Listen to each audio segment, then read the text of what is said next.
I believe we are live. I'm really excited to be here with you guys. Something a little different today. I have a guest, really fascinating man who was a teacher at an all-boys school in England. And for sure, he's definitely a tough guy. He proposed that the boys would do a debate on patriarchy and it rubbed some people at the all-boys school the wrong way and was fired from his job. Welcome to the show, Will. Thanks for having me on. Yeah, this is really cool. So tell us, what turned an all-boys school so soft that they didn't even want to have a conversation about the natural order called patriarchy? I think there's an embarrassment about a lot of the traditional male institutions. So when I made the case in response to 4-5 years of boys getting the other side, toxic masculinity, when I made the case that these things are things that women have valued, that caused some shock. Before the boys were even allowed to see the lecture, it was all cancelled. I asked, why can't we have the debate? That wound up in me being sacked. What makes you think that these masculine qualities like dominance and violence could actually be good? Let's think about the difference between machismo and masculinity in gang culture, kind of chest thumping, bravado. There's something masculine about that, but it's been distorted and deformed because it's not put in the service of protecting women and children. The way men and women differ is the result of sexual selection. And those kind of roles bring with them the masculine virtues, courage, if you're going to face danger, to protect your family, dedication and stoicism to work through hard times or obstacles. So it's all ultimately about children. That's what the family is. If you disconnect it from children, from women, then those masculine traits, they've got nothing to serve anymore. They become hollow. So is patriarchy these masculine traits but geared towards the provision and protection of women and children? Or is it what feminists have been telling us, it is oppression of children and women? Yeah, it's funny that they phrase it in that way because the kind of things women value in men most around the time they're most fertile is more masculine men when they're trying to conceive. It's the exact kind of man that the feminists say is terrible and oppressive that women actually find most attractive when they're ready to conceive. And that's one of the things that really caused offense in the talk. So thinking about what patriarchy is, we have to face the fact that all known societies throughout all of human history have been patriarchies. Why hasn't there been one matriarchy? If it's all a social construct and made up, how come not once in human history we haven't had a matriarchy? It seems that patriarchy is based in biology, is universal. What I put forward in the talk is patriarchy benefits women, benefits children, by putting these male qualities in the service of them. These are the kind of men that women want, and these are societies that keep children safe. If you have weak men, if you have cowardly men, if you have impotent men who don't even have the capacity to produce children, then what kind of society is that going to be? So patriarchy is based on women's desires, what women look for in men. Why are we made to believe that these are negative qualities, and why have feminists been fighting to smash the patriarchy? It seems counterproductive. Big question, and it goes beyond just feminists. Think about the fact that most of the first feminist thinkers were actually men. Go back to Marx and Engels. The idea of class oppression in Marxism, where you have the class that owns the means of production, the bourgeoisie, then you have the workers, the proletariat. Now that didn't turn out too well as a theory. The world didn't work that way. They didn't get the revolutionary uprising they wanted. So the same kind of concept was applied to men and women. You still keep the oppressor and the oppressed. You just change it to men and women instead. The idea was private property brought patriarchy with it. That was the theory. Human society used to all be matriarchal, and it was only when private property started that men wanted to try and secure their property rights, and then began to see women and children as property as well. But nonsense, because private property has existed for as long as human beings have. Resources are scarce. People are going to compete over them. Pair bonding as well, the man, the woman, and the family, that has existed as long as human beings have. These aren't things that we've made up, they're natural. The attack on the father and patriarchal authority started even before feminism as part of the Marxist attack on the whole structure of human nature, human reality and society. If you can attack the father, the family, dissolve it, then people become weak. Those structures, the hierarchies, the order, if they're weakened, people become atomized. They lose what they're connected to. And then you can try to refashion society according to how you think it should be. So it's easy to see the purpose of a man in protecting a village or a tribe's perimeter, facing danger. He puts his body in between the women and children and the opponents. A man can protect things in different ways as well. Culture, values, family. The men are about standing on perimeters, physical, intellectual, or moral. Think of a father saying, we're not going to have that TV show on in the house. We're not going to have that kind of music playing. We don't do that for entertainment. These are our standards. I'm here as the leader saying we're going to meet them. If you can remove that father as leader, as the authority, if you can undermine that, then you weaken the family and with it society. Why would anybody want to weaken society and the family? That's the aim of revolution, isn't it? If you don't like the way things are and you've got a vision of the world how you think it should be, and perhaps that stems from a hatred of God the Father, I think ultimately all attacks on patriarchy are aimed at that authority. So patriarchy and earthly fathers, if you attack those, you're attacking patriarchy and natural law as instituted by God. The two are connected. If you've got an authority problem with God, as well as with just human fathers as well, and Marx saw the earthly family as the key to attacking the holy family, he's got a line about that, then the two things stand and fall together. So attacks on patriarchy are ultimately attacks on Christianity.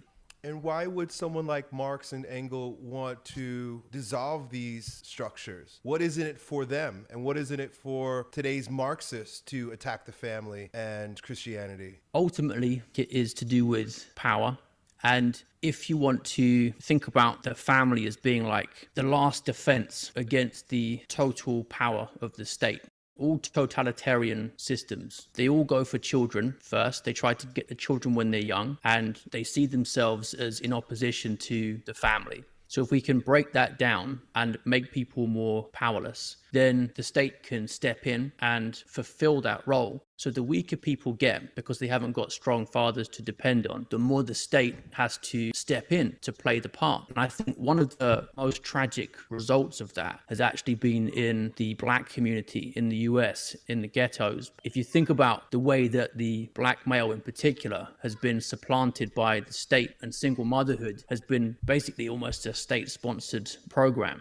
Men have been made dispendable. They've lost their dignity as providers for the family. And it comes back to that point I was making earlier about how you see in hip hop, rap culture, gang culture, some of the most obviously masculine men, and yet there's something that's not quite right there. It's not connected to women, not connected to children. The state fulfills that role instead. And as a consequence, the whole communities are weaker. I think you see it working like an acid, the acid of liberalism, where people lose their bonds to each other and the structure of society begins to break down. If I understand you correctly, you're saying that the idea of breaking down the family and dissolving these bonds is a means for the state to gain more power? Yeah, the state becomes like the ultimate patriarch. Isn't the state there to help us and to protect us and give us handouts when we don't have them? Why do we need fathers if the state can do all that for women and children? Well, compared to a father who has a personal connection and a duty to his children and a love for them, can a state really compare with that? It's impersonal and it doesn't really love people. You've also got the fact that the family exists before the state. The family is the fundamental unit. It's the cell of society, as Aristotle put it. And the state emerges from that. So from families, you get extended families, then you get villages, cities, nations. So everything grows from the family.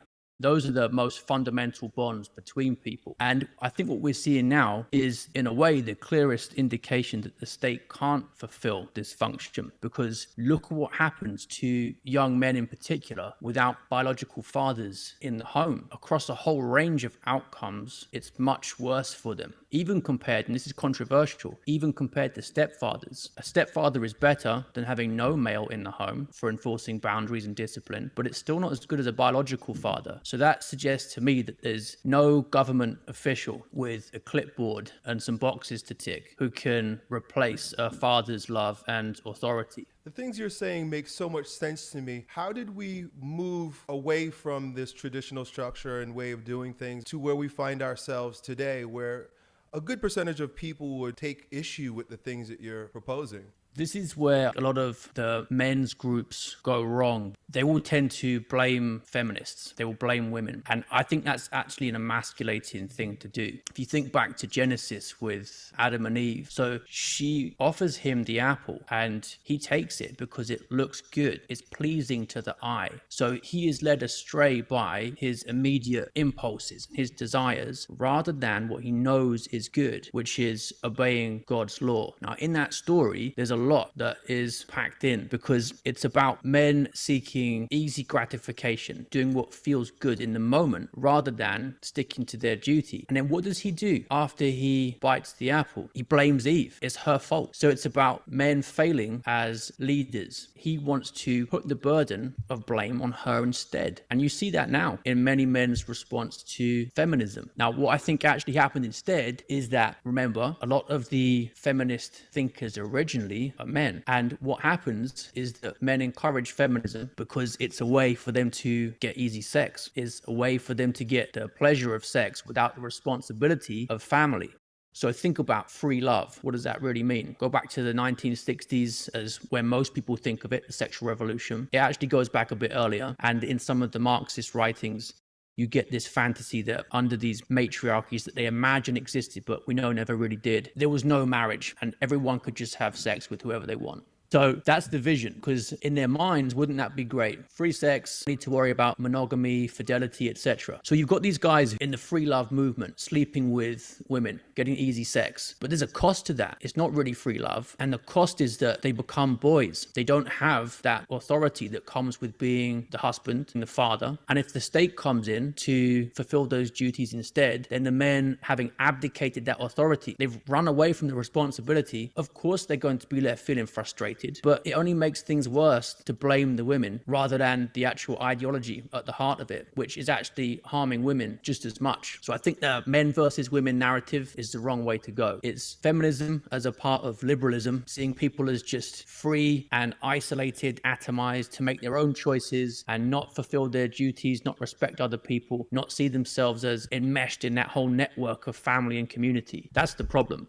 It sounds like you're saying promiscuity and having a lot of sex with a lot of women is actually not helpful towards men's power. But we live in a world where this sense of power is established and maybe even bestowed upon a man for his quote unquote sexual prowess. How do you reconcile the two? Are you more of a man because you're attracting and having sex with lots of women because that's our biological prerogative? Or is it chastity and maybe a different kind of virtue? Well, to people who think that having sex with as many women as possible and not even being married to them is somehow masculine, you need to face the fact that at no stage in human history has promiscuity meant masculinity. Now, I know that many cultures have had men with multiple wives, but that's different. They are married, and that's a lot of responsibility if you're one man trying to provide for 5 women and their children. And even then, under polygamy, one man, lots of wives, there are no large, stable, successful societies that have operated like that. And the earliest humans lived in monogamous hunter-gatherer societies. So we start with monogamy, and then human beings being what they are, fallen creatures, lusting after power and tending towards disorder. Of course, we're going to get some men, the most powerful ones, wanting to take all the hottest women for themselves. But the problem is that is bad for society at large. It destabilizes things. And here is where the incel guys have a point, because with the breakdown of monogamy, we have got all kinds of problems nowadays. You've got some of the top guys, whether it's just through looks, genetics, whether it's through their earnings, their social status, they can go on Tinder, whatever dating app they want, and basically just swipe through all the girls and take as many as they want. And those women, because they're not committing either to marriage, where are the other guys? The ones who would normally be paired off under monogamy and be able to get settled into families. Well, they feel they've got nowhere to go. And those women who get used and then moved on from by these guys who essentially are creating kind of harems for themselves, they end up bitter as well. And then we've got male behavior making women bitter about men, and that is fueling the whole feminist narrative. So historically, what the top men have actually realized is that no, we need to, for the sake of the whole community, for the sake of the wider society, we need to sacrifice the possibility of all the women we could get for the good of the whole community. we will just pair off with one woman and then we'll bring the rest of the men into the community. So that's how monogamy works, integrating men into families and therefore into society overall. And what we're attempting now to go without monogamy and have young guys just sleeping around, that has been disastrous in the past. So when the Roman Empire fell, the Emperor Augustus at one point was desperate to try to encourage men to get married. Marriage was seen as a burden. Men were running away from it. And he thought, unless we can fix this, then we are in for a decline and we can't reproduce. We haven't got enough people to farm the land. He knew what was coming and it did. Rome did fall, partly because of infertility problems. The replacement fertility rate wasn't being met. So you've got, because of the breakdown of monogamy in Rome, you've got homosexuality on the increase. You've got women no longer wanting to have children because the men aren't providing for them. So all kinds of problems then historically that we have now as well. So I think whenever a society is devaluing motherhood and devaluing the provider role for men in families, then there's plenty of evidence from the past to show that bad things are coming. And I think a lot of young men actually are realizing there's a kind of hollowness to the lifestyle that's being promoted to them as so glorious and so fulfilling. In their hearts, they know it's not. And people are craving that traditional family setup, but afraid of it because there are real risks to it. The way that the courts, for example, tend to treat men when divorce comes up, the fact you can get no fault divorce. Some guys are rightly wary of this and they're worried of losing everything. My response to that would be that marriage and family are now the battlefield that men have to fight on for the future. And like any battlefield, it can be a bit frightening and you need courage and you need to have your eyes open when you're walking onto it. And you need to do everything you can to take the precautions. And I'm not going to say that that means that everyone's going to be safe. I think there will be some people still, even though they try their hardest to do everything right, just like in a war, there will be some casualties. But it's a man's duty to sacrifice himself for the sake of what is right. So the choice is either now, I think, marriage, family, or you've got chastity, or you've got degeneracy. You can go down that route of promiscuity and see where that leads you. But coming back to that point about the ghetto, we know what the results of that are. Look at what happens with people having kids outside marriage. Look at what happens when men aren't part of families. Look at the social breakdown. So I think a lot of men are moving in the direction that you're talking about, and I'm sure that a lot of the men that follow my videos are agreeing with the things that you're saying. So I remember reading that Lenin said that to the degree that women are involved with a revolution is to the degree that it will be successful. What does a man do today who wants to follow the path that you're describing do in terms of turning women back to the natural order, fathers, patriarchy, true masculinity, especially when they've essentially been given free rein to live that liberal life that you described, which gives them the power to kill their own children and to have no-fault divorce and to use contraception? What do we do in order to lead women back to this way of being, especially when a lot of people have a negative association with it? From what I've been saying about the importance of fathers within families, hopefully what I'll say next makes sense in the light of that, because we need fathers to be encouraging the traditional feminine virtues in their daughters and having quite open conversations about why what girls in particular are being sold through magazines, internet media, films as a good female life where you spend your most fertile years, let's call it 19 to 26 or so. I think that's around peak fertility, or even the whole of your 20s. That shouldn't be spent on a career for a woman, because you can see many of them gambling on the fact that when they hit 30, 35, then they'll have kids. And for some of them, that doesn't work out. They can't conceive then. So a woman's 20s are a very precious time, and men need to be willing to support women. It's going to be financially. In other words, not treating them like feminists that they expect to go out and earn their own money, because that is what being a feminist man is, in my opinion. If you are someone who is going to split the bill with a woman you're dating, if when you're married, you're expecting her to pay for all her own stuff, you're a feminist. So if you want that traditional setup with a woman, you need to step up to it and be that traditional man.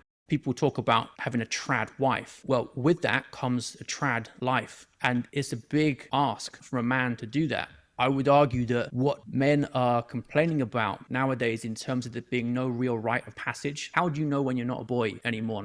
You haven't got to go out and kill a lion. You haven't got to go out and jump off a bridge somewhere. You haven't got to go and perform some feat in the wilderness. That craving for a rite of passage is really about a craving for more responsibility. And obviously with that, it's going to come more authority. And you will find that in the demands and pressures of being a husband and a father. Now, are there still going to be some women who don't want to go in for that? Yes. And there might be very attractive ones that your eye, like Adam with the apple, is telling you that's the one I want. But you need to look deeper than that. You need to look for a woman who has shared values and whose eyes are going to be on the same goal as you. And my gut feeling is that you want to look at her relationship to her father as a guide for how she's going to relate to you as a man. So is she respectful to her father? Or are you seeing that there's real problems with accepting his leadership, his authority, assuming he deserves it, because some men don't deserve submission? So you're saying that one of the green flags to look for in a potential wife would be a young lady who has a father and has a rightly ordered relationship with her father. What other things should young men look for in a woman to determine whether or not she's worth the risk of marriage?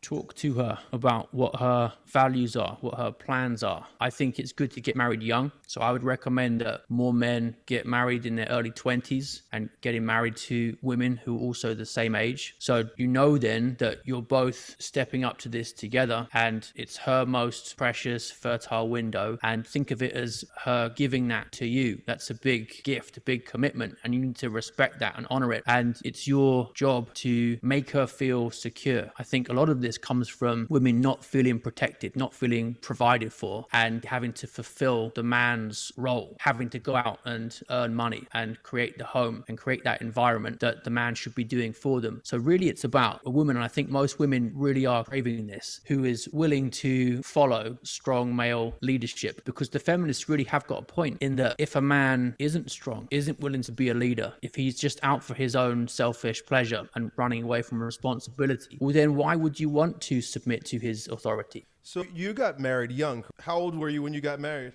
23. I was raised atheist and found my way to Christian values basically from loving my girlfriend, now wife, and thinking, what is this all about? And being thrown into fatherhood quite young. My wife had our first when she was 19 and I was 20. So we had kids before getting married, which is not something I'd recommend other people do, because I think you need to have that commitment in contract in front of all your friends, your family, and wider society before you have children. That's important. But I didn't do it that way. I know why that was wrong, but at the time I didn't. And figuring it out as I went along and learning from my own mistakes and basically coming all the way from childhood and teenage atheism to where I am now, which is being a proponent of traditional Christian values. So you got married early, you became a Christian, and now you have 6 children? 6 children, yeah. And when I lost the job, I lost my house with it. So that was big because it was upheaval. And I didn't have another house except for the one that came with living on site at that boarding school. So I had to work there sometimes 7 days a week, sports fixtures, evening duties, things like that. So it was a big decision for me. And even now, sometimes I think, well, did I really do that? Did I really walk away from that? And the reason is that to have stayed there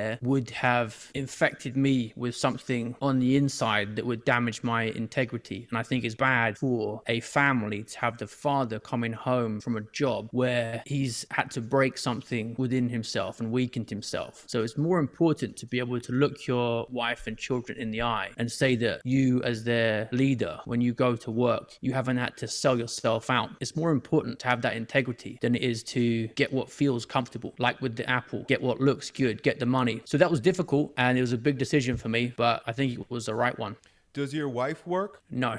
So one of my goals as a man, even before I was Christian, has always been to try to make it so my wife has got the option, if she wants it, of staying at home with the kids. And I've always been able to make that happen. So that's something that I've seen the value of. And I don't think there's any setup that can compare to that. I think it's the traditional setup because it's time tested and it's passed the test for a very good reason. And what woman who has spent her children's years in the office while someone else has looked after them really is going to look back on it and not wonder whether spending more time with them herself wouldn't have been better. I think kids benefit more from a mother than they do from a stranger at daycare.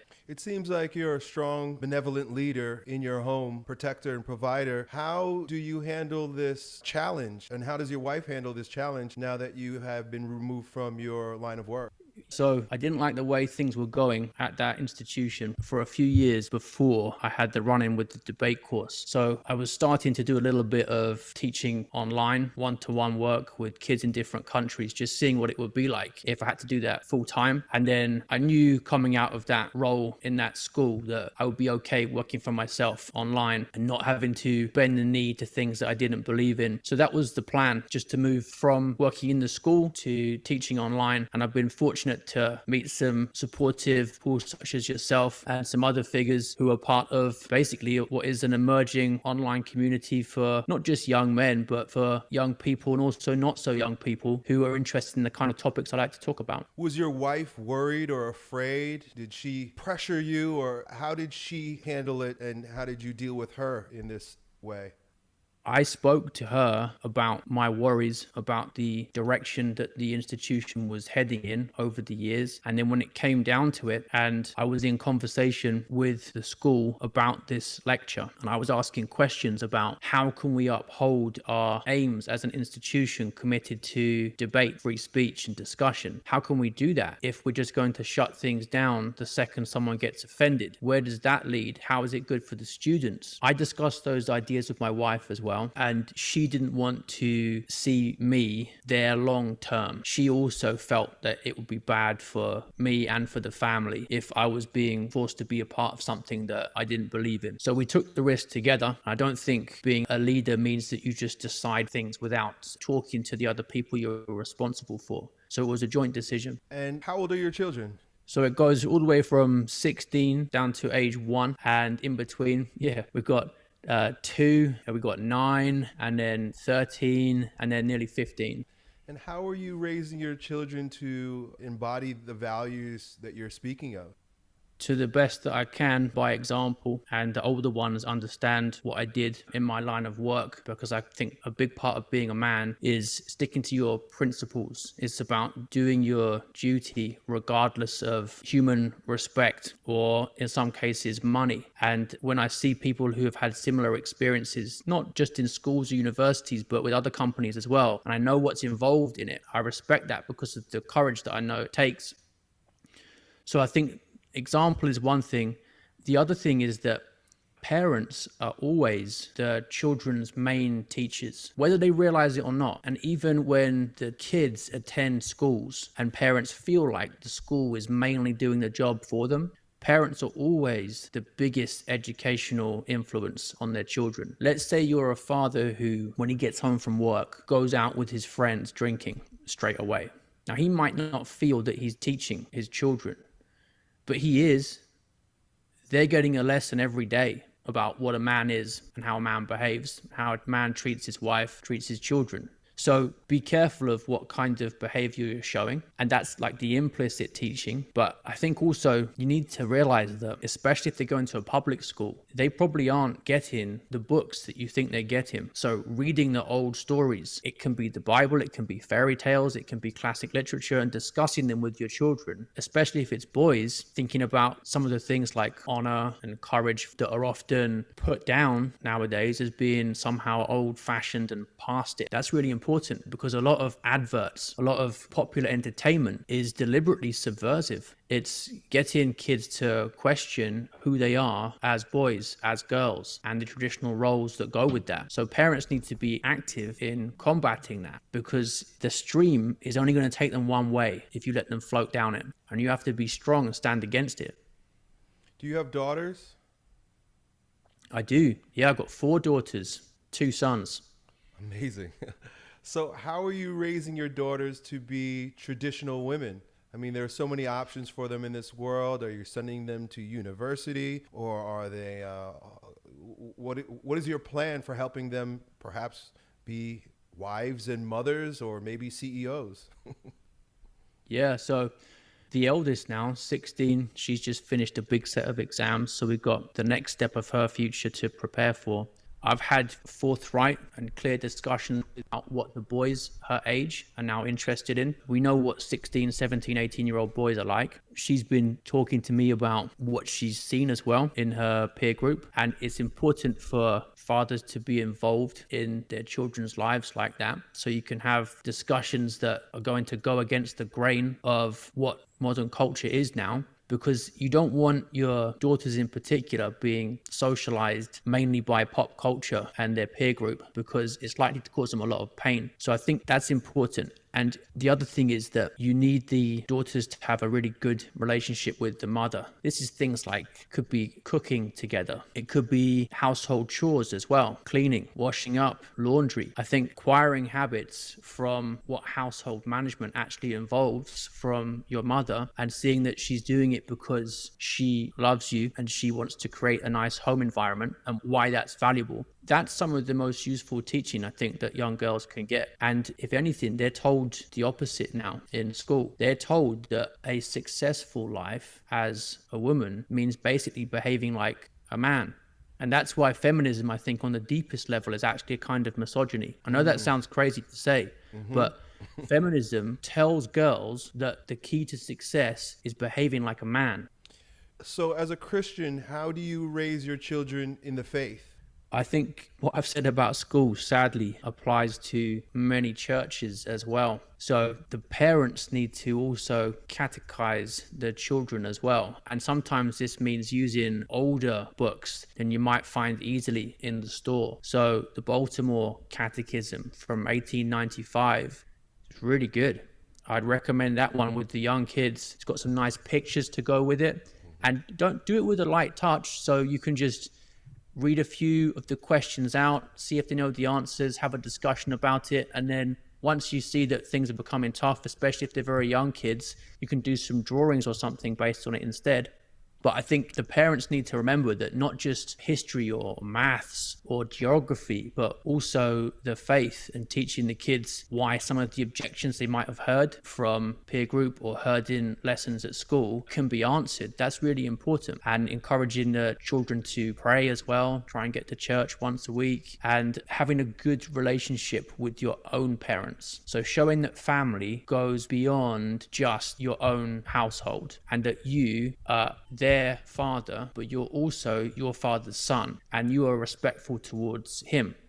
I think that shows that they know that, okay, dad's the boss, but even he has a boss, because you've got the idea that the man looks to God, and then the woman looks to the man, the child looks to the woman. Everything's like a chain of command. So this is where I think some of the feminist critiques of patriarchy go wrong, in presenting the man as a kind of tyrant who can do whatever he wants. Whereas really the father's legitimate authority comes from placing himself in that position as servant ultimately. So the authority is given to him because he's assumed that role.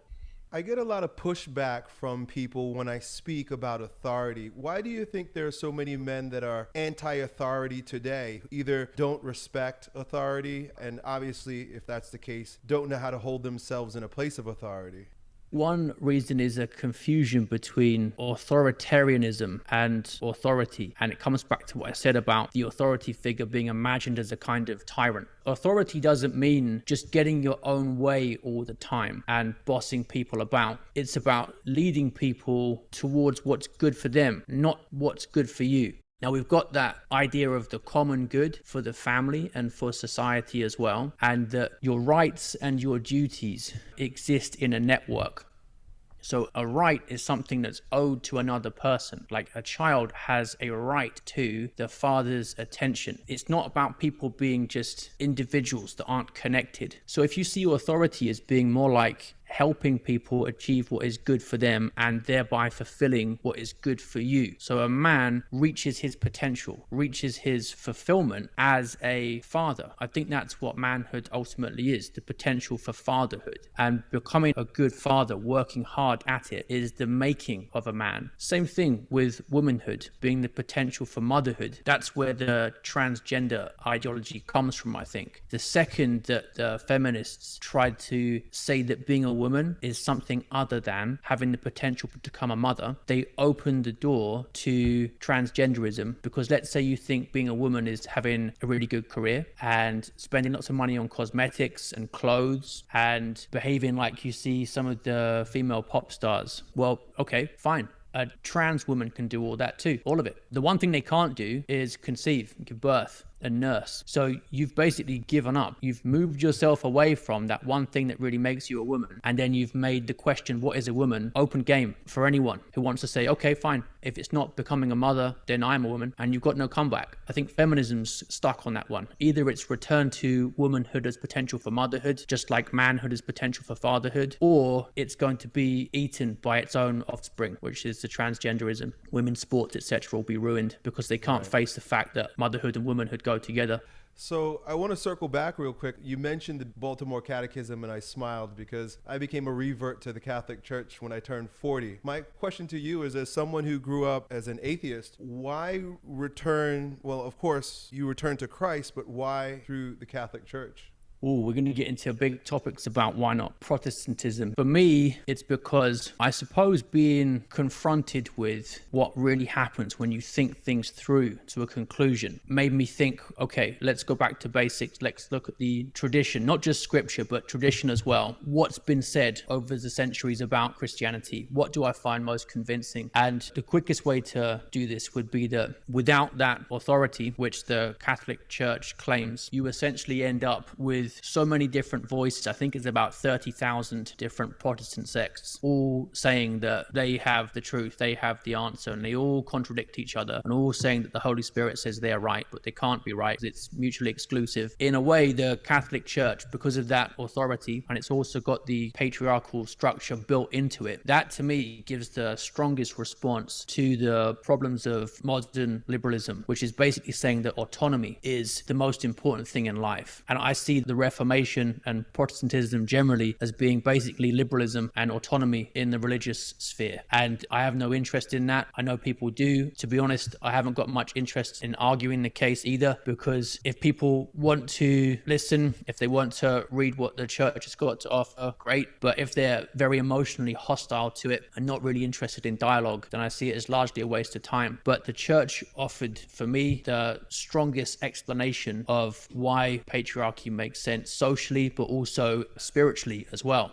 Yeah, I think we can track back to at least the Reformation, this whole sense of anti-authoritarianism. We have about 5 minutes left, and I wanted to ask you if you would be willing to give us just a succinct list of 3 things that you think if we all as men put our minds and effort towards and made happen collectively, what would those 3 top priorities be for us in order to return to some semblance of order in our world? People aren't going to like this. This is going to be tough. It's going to hurt. But the fact that it hurts should tell you that it's like medicine. The wound will sting. So what I was saying earlier about the sexual revolution and men becoming boys by taking that offer of free love, you need to go back to what happened sexually and reverse it. So you mentioned no contraception. That's spot on. And you can broaden it out to no sex outside marriage. That alone is going to be like a hammer blow to most guys, straight to the skull. Because think about what modern culture suggests is a good way to live as a Chad or a stud now. It's sex, isn't it? Easy sex with lots of women. Well, if you do that, you're a feminist, because feminism is all about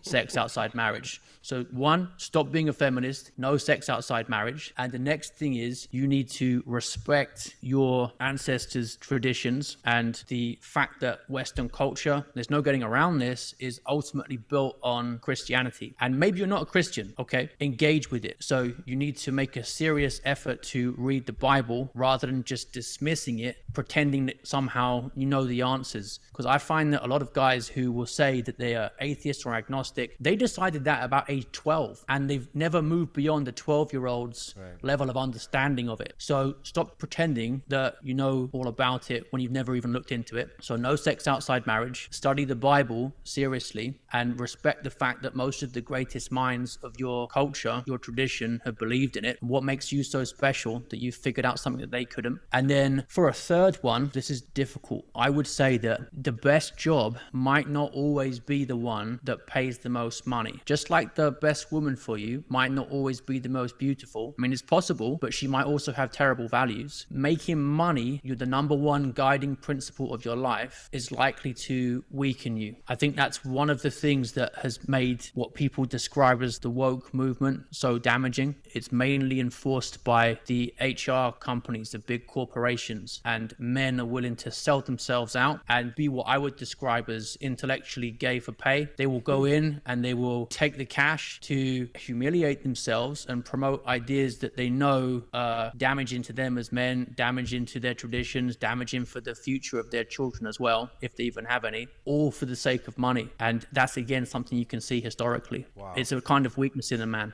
Yeah, that is an amazing list. So chastity, Christianity, and noble work. Yeah, that's it. That's the three. Amazing. Well, I have two questions I think my wife sent me here from the people in the chat. And so if you'd be willing, we'll take the next just couple moments, answer these questions for the fans watching, and then we'll wrap up. How's that sound, brother? Sure. This has been amazing. I've really enjoyed this as my first interview for this series. And man, there's so much to unpack here. So we've got one question which I think you've sort of answered already, but maybe we can get it in a succinct form. Icy Saccharin writes, what are your views on polygamy? He says, our cavemen ancestors fought over women and resources, and kings from Asia, Middle East, and Africa had multiple wives. Yeah, in fact, I think it's about 85% of human societies have had either, well, it's polygyny. So polygyny is one man, multiple wives, and in polyandry is one woman, multiple husbands. Now that's never really worked out. One woman, multiple husbands, that's never really been a stage in human history. Polygyny though, multiple wives, has been, and you see it now in the Amish, for example. But what I was saying earlier about the fact that humans start off monogamous, the earliest human beings are monogamous, and then people lust after more, basically. People are corrupt, they want more power, they want more women to themselves. It's been tried, we know it doesn't work, as well as monogamous societies, and we also have it from the Bible that Christ comes and corrects the polygyny of the Old Testament patriarchs who have many wives and says, no, it's two becoming one flesh. So there's the Christian authority for that. But monogamous societies, to put it bluntly, outbreed the polygynous ones, and they're more stable and more successful. So it's the right thing for a man to do for the community at large, even if you might like the idea of having multiple wives. The other problem is that it's disrespectful to women to have multiple wives, to put it bluntly, because you can't ever really be equals. Now, a man and a woman as husband and wife are equal. I don't mean identical by that. Equal and identical aren't the same thing. Just like you can have an isosceles triangle and a scalene triangle. They're both triangles equally, but they're not identical. The man and the woman are equally important within the marriage. They see eye to eye. They just have different jobs to do, so they're not identical. But when you have one man whose attention lots of women are all crying out for, and there's that asymmetry in the relationship, it's bad for the woman. So if you look into the science on this, I'm not even talking about the religious arguments now. If you look into the science on it, when you get multiple wives, there's really only one true wife. The others have their fertility suppressed to some degree, and you get all kind of tensions and psychological problems within the family that's bad for the children. But it's a fact scientifically that you get one woman who really is the wife, and the others are all suppressed somehow. Amazing answer. Thank you very much. The second question was actually a statement, but I'm going to pause there. Will, can you tell us more about where we can find you? I know you're making some awesome YouTube videos. My fans would love to continue to indulge in the type of conversations that we're having. Where's the best place for them to reach you? Yeah, so YouTube channel is Knowland Knows, and that's a channel name that the boys at the school I got sacked from helped me come up with. I liked it because it's catchy. So I've kept that old channel name, and you'll find a mixture of what we've been talking about today, but also some literature on there too. And if YouTube's not your thing, I know some people don't like it, then you can find me on Substack, which I've found is the place where I can say what I want without things violating community guidelines, because I do run into that problem sometimes on YouTube. So Substack is a bit more academic, mixture of book reviews and articles and podcast episodes too. So you can find me on there. Very cool, man. Well, this has been a pleasure, dude. I really appreciate you. I appreciate your time. Appreciate having this conversation with you. And if you just hang out for a moment, I'm going to end the stream, and then I just want to wrap up with you behind scenes. How's that sound? Brilliant. It's been an honor to be the first live interview guest. Thank you. You got it, Will. Talk soon, buddy. Bye, everybody. All right. Thanks. Bye.